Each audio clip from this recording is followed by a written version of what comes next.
Are golf simulator franchises a smart investment? Indoor golf is growing. Golfers can play year-round.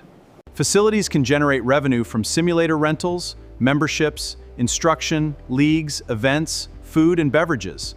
Some newer concepts also promote smaller footprints, limited staffing, and technology-assisted operations. But before investing, we need to look beyond the popularity of golf and examine the economics. Based on current company information and available franchise disclosure documents, the estimated initial investments vary significantly. Five Iron Golf is at the upper end, with an estimated investment of approximately $1.96 million to $4.66 million. Its Item 19 reports $2.21 million for the outlets included in its calculation. That may sound impressive, but revenue is not profit. A large entertainment facility can also have substantial rent, payroll, construction, food and beverage, insurance, maintenance, and financing expenses.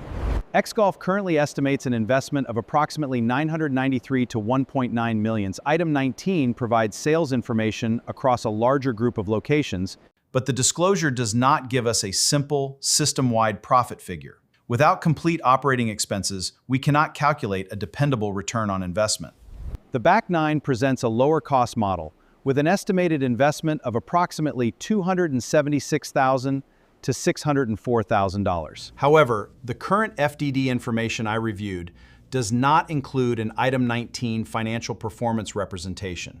That means prospective owners should not assume a particular revenue or return. Golf Cave currently estimates an investment of approximately $524,000 to $1.30 million. Its private room and membership model may offer recurring revenue opportunities, but its current disclosure does not provide enough financial performance information to establish an expected return. T-Box currently lists an estimated investment of approximately $730,000 to $964,000. It combines simulator use with instruction, club fitting, fitness, and other golf development services.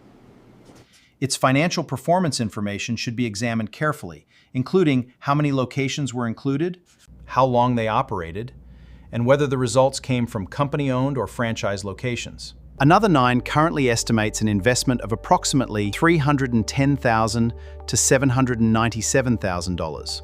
Its Item 19 was based on the performance of only one company-owned location during the applicable reporting period. That is an observation, but it is not enough history to establish a reliable system-wide expectation. Whenever an Item 19 is based on only one outlet, especially a company-owned outlet, I consider the concept too new to judge financially. One location is not a meaningful sample, and a company location may not carry all the fees and expenses paid by a franchisee. Overall, I like the indoor golf category when the investment and operating costs can be kept low and the realistic revenue opportunity is strong. But there is a concern. The apparent barrier to entry may also be relatively low.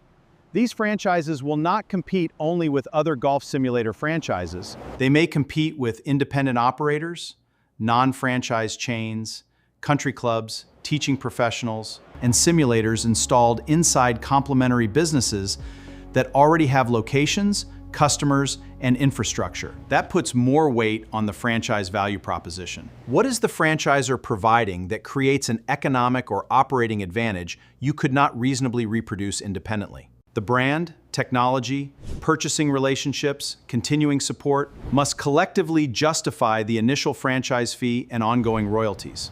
There is also a human factor. It is golf. It looks like fun, and some of these businesses appear simple or low touch to operate. That can attract first-time investors who fall in love with the activity before they fully understand the business. Before investing, compare the total investment with realistic revenue, not just the best results shown in an Item 19. Estimate occupancy, pricing, seasonality, rent, debt service, technology replacement, and every other operating expense. Then speak with current and former franchisees. Ask what they actually invested. How long did it take to build demand?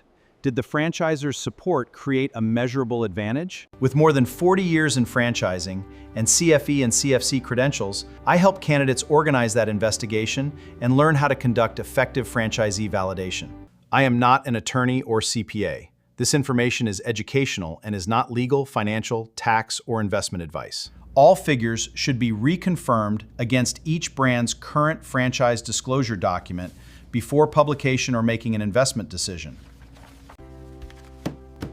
This review was prepared using information from the company's websites and available franchise disclosure documents.